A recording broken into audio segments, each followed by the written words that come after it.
राजधानी दिल्ली के दिल्ली कैंट इलाके में 9 साल की मासूम के साथ जो दरिंदगी हुई उसके बाद उसके लिए इंसाफ की मांग लगातार उठ रही है। लोकेशन पर अलग अलग जगहों से पूरे देश से लोग पहुंच रहे हैं और इंसाफ की मांग उठा रहे हैं। कुछ महिलाएं मेरे साथ हैं, अपना एक बार इंट्रोडक्शन दे दीजिए। मैं संजना ठाकुर जिला मेरठ से हूँ, राष्ट्रीय लोकदल महिला प्रकोष्ठ की जिला अध्यक्ष हूँ। ये जो आप मेरे साथ महिलाएं देख रही है ये एक प्रतिनिधि मंडल है महिला प्रकोष्ठ का जिला मेरठ से ही राष्ट्रीय लोकदल का। ठीक है, तो आप क्या कुछ मांग उठा रहे हैं यहाँ, क्योंकि दलितों के साथ ये हो रहा है ज़्यादातर और लोग भी यहाँ पहुँच रहे हैं और कह रहे हैं कि फांसी होनी चाहिए। आप क्या कुछ मांग उठा रहे हैं? सर, आज हम ये मांग उठा रहे हैं कि ये जो दिन बे दिन घटनाएं रेप की बढ़ती जा रही हैं, चाहे वो वाल्मीकि समाज में हो चाहे वो किसी और समाज की हो, हमें समाज नहीं मानना है। यहाँ हमें ये मानना है कि वो एक देश की बेटी है और ये जो हो रहा है वो एक देश की बेटी के साथ हो रहा है। हमारे बीच से जो गई है वो देश की बेटी गई है। हमें ये नहीं मानना एक परिवार की बेटी गई है, वो हम सबकी बेटी गई है। इसलिए मेरी सिर्फ ये मांग है माननीय प्रधानमंत्री जी से कि ये जो आप कृषि कानून तो आपने बना लिया, जिसकी वजह से 8 महीने से किसान धरने पे बैठा है। ना वो आंधी देख रहा है, ना वो बारिश देख रहा है, ना वो सर्दी देख रहा है, ना वो गर्मी देख रहा है, फिर भी वो वहाँ पे डटे हुए बैठा है किसान। उसके ऊपर वहाँ पे इतनी शहादत हो गई, आप वहाँ भी नहीं गए। लेकिन मैं आज ये कहना चाहूँगी कि आप इस पे भी एक कानून बनाइए ना, ऑन द स्पॉट डिसीजन लीजिए ना। क्यों ना आप ऐसा कानून बनाए कि अगर कोई ऐसा काम कर रहा है घिनौना, उसको फांसी की सजा मिले तुरंत, ना कि उस पर कार्रवाई हो, उसकी जांच हो। हमें क्या नहीं पता। आप ये देखिए, लड़कियों को गलत कहा जाता है। मतलब कहते हैं कि लड़कियां गलत कपड़े पहन रही हैं, लड़कियां बाहर जा रही हैं तो फ़ोनों पे बात कर रही हैं। लेकिन आप ये बताइए, 9 साल की बच्ची कौन से गलत कपड़े पहनेगी? 2.5 महीने की बच्ची के साथ में हुआ था।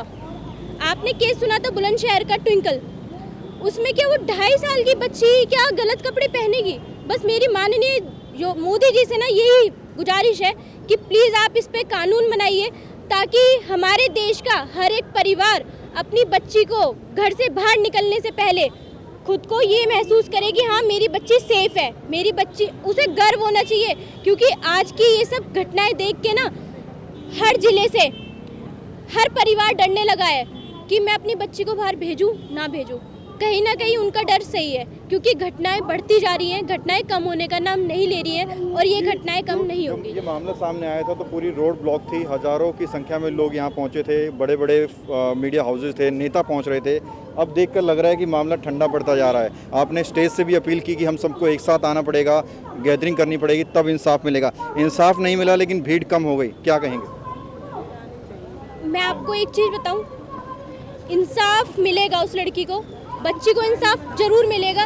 चाहे हमारे इस मंच पे एक महिला रहे, क्योंकि एक महिला चाहे है ना वो बहुत कुछ कर सकती है, और यहाँ पे फिर भी अगर 10 महिला भी एकत्रित है ना तो वो बहुत कुछ कर सकती है। निर्भया के मामले में पूरे 7 साल लग गए, कुछ ऐसा ही केस था, उसमें भी बहुत धरने प्रदर्शन हुए, कैंडल मार्च निकली, लेकिन फिर भी 7 साल लग गए।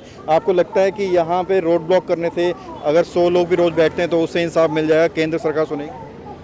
केंद्र सरकार, मैं मान रही हूँ निर्भया के काम आपने बहुत अच्छा याद दिलाया। निर्भया कांड में ये हुआ था, 7 साल बाद उस लड़की को इंसाफ मिला था, लेकिन मिला था। लेकिन आज उस टाइम पे युवा जो वर्ग था वो इतना पोलाइटली नहीं लेता था किसी मामले को, लेकिन आज युवा वर्ग और महिला वर्ग दोनों एकत्रित हो चुके हैं और वो चाहे ना इसमें 7 साल नहीं लगेंगे, बहुत जल्दी ही उस बच्ची को इंसाफ मिलेगा। क्या सजेस्ट करेंगे फिर भी, क्या करना चाहिए ऐसा कि जल्दी इंसाफ मिल जाए? इसमें हम लोग जो हमारे हर जिले से युवा अगर ये न्यूज़ देख रहे हैं तो मैं उनसे एक अपील करना चाहूँगी, आप ज़्यादा से ज़्यादा संख्या में आइए। आप ये मत सोचिए कि महिला ही आएंगी, आप भी किसी के भाई हैं, किसी के बाप हैं। आप आइए यहाँ पे, इनका साथ दीजिए इस आंदोलन में, महिला सशक्तिकरण को आगे लाइए। क्योंकि आप अगर इनका साथ दोगे, आज ये महिलाएं 50 बैठी हैं तो कल को महिलाएं 100 होंगी और महिलाएं बहुत कुछ कर सकती हैं। और आप कब से जुड़े हैं इस आंदोलन में? इस आंदोलन में मैं आज ही आई हूँ।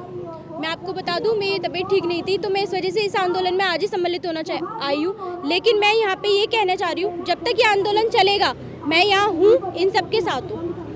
बहुत बहुत शुक्रिया, धन्यवाद। तो ये तमाम महिलाएं थी जो बता रही हैं कि जब तक इंसाफ नहीं मिलेगा वो यहीं डटे रहेंगे। और इसके साथ साथ ही उन्होंने कहा कि न सिर्फ दोषियों को फांसी होनी चाहिए बल्कि दलितों पर हो रहे अपराध पर कानून भी बनने चाहिए, ताकि आने वाले समय पर कोई ऐसा परिवार ना हो, कोई ऐसा दलित ना हो जिसके साथ दरिंदगी हो। कैमरा जर्नलिस्ट नीरज के साथ प्रवीण, इंडिया टाइम 24 न्यूज़। खबरों से खबरदार रहने के लिए चैनल को सब्सक्राइब करें और प्रेस करें बेल आइकन।